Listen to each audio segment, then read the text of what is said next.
Alors, bonjour à toutes et à tous. Donc, d'abord, bienvenue ici au Sénat, puisqu'en tant qu'ancienne sénatrice, je suis ravie de vous accueillir, pas seulement avec la casquette, bien sûr, de présidente d'Égale, mais ce n'est pas moi la marraine, puisque comme je ne suis plus sénatrice, je ne pouvais pas parrainer ce colloque.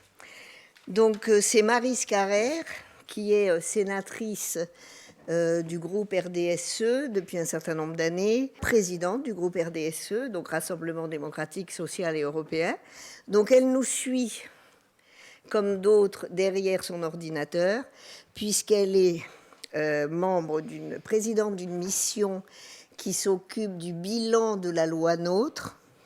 Ça doit parler à un certain nombre d'entre vous, mais je ne vais pas vous dire ce que c'est, parce que sinon on perdrait trop de temps.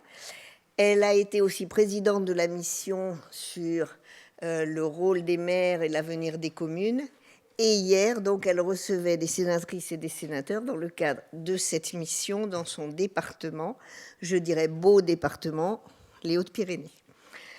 Donc, elle m'a envoyé un message, alors où elle me cite avec quelques éloges, donc c'est toujours gênant de se féliciter, mais tant pis, hein, vous me connaissez, il n'y a pas de souci, allons-y. Donc je voulais avant tout dire que ce colloque est co-organisé avec Vigilance Collège-Lycée. Je vous en reparlerai lors de la conclusion, car c'est très important le travail que font ensemble Vigilance Collège-Lycée et Égale.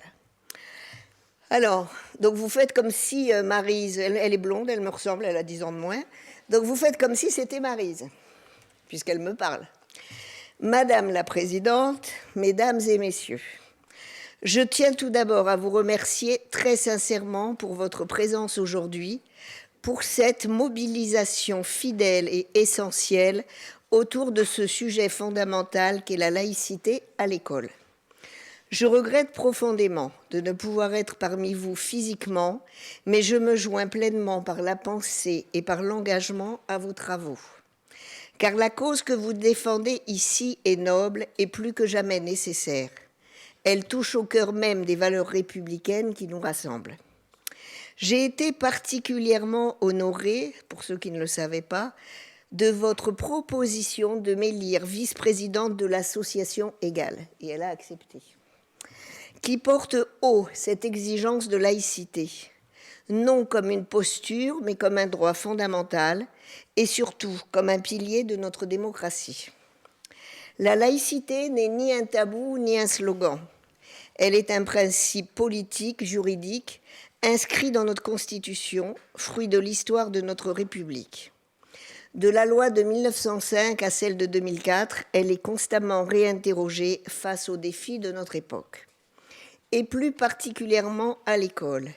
La laïcité ne signifie pas l'effacement des convictions personnelles, mais la garantie que chaque élève grandisse libre, protégé dans un espace d'émancipation, de respect et d'égalité.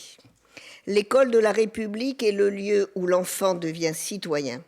C'est pourquoi elle doit être protégée contre toutes les formes de pression, qu'elles soient religieuses, communautaires ou idéologiques. Nous savons aujourd'hui combien les atteintes à la laïcité dans les établissements scolaires sont des alertes sérieuses et qu'elles interrogent notre capacité à transmettre les fondements du vivre ensemble. Les réponses doivent être pédagogiques, car il faut s'efforcer d'expliquer, de former et de convaincre. Je veux saluer ici le remarquable travail d'Égale, son analyse rigoureuse, sa présence dans le débat public, sa sensibilisation efficace. Grâce à vous, à votre engagement, la laïcité reste vivante, intelligible et défendue comme un bien commun. Ce colloque en est une nouvelle preuve. Je tiens aussi à exprimer ma reconnaissance et mon affection, c'est là que je rougis, à la présidente d'Égale, chère Françoise Laborde, dont l'engagement sans faille a grandement contribué à faire avancer ces sujets, notamment lorsqu'elle était sénatrice. Son action reste une source d'inspiration pour nous toutes et tous.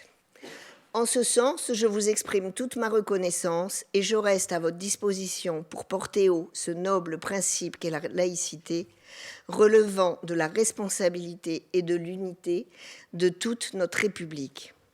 Très sincèrement et respectueusement, et surtout amicalement, Maryse Carrère, sénatrice des Hautes-Pyrénées. Voilà, donc Maryse est derrière son écran, donc merci de l'applaudir. Et je cherche des yeux notre ami sénateur Pierre Ouzoulias, qui organise des colloques ici au Sénat, nous aide toujours, qui fait un travail de fond, parfois même de fourmi, pour que ce Sénat, qui porte haut, allez, je ne mets pas le petit mot auquel je pense, la laïcité, n'applique pas toujours autant que l'on pourrait l'espérer. Mais il y a des sénateurs encore convaincus. Donc merci Pierre, merci Maryse, merci à d'autres.